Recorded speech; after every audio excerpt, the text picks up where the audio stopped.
సహిత ఆంధ్రప్రదేశ్ బాల్య వివాహాలకు వ్యతిరేకంగా ప్రతిజ్ఞ. బాల్య వివాహాలు సాంఘిక దురాచారం మరియు నేరం. బాల్య వివాహాలు బాలికల విద్య,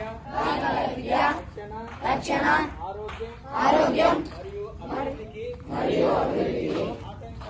ఆటంకంగా కాకుండా వారి కళలను సాకారం చేసుకునే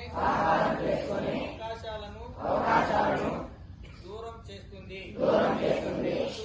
అందువల్ల నేను ప్రతిజ్ఞ చేస్తున్నాను, బాల్య వివాహాలకు వ్యతిరేకంగా సాధ్యమైన ప్రతి ప్రయత్నం చేస్తాను. నా కుటుంబం, నా పరిసరాలు, గ్రామం మరియు సమాజంలో బాల్య వివాహాలు జరగకుండా చూస్తాను. బాల్య వివాహం జరగడానికి చేసిన ఏ ప్రయత్నాన్నైనా పంచాయతీ మరియు ప్రభుత్వ అధికారులకు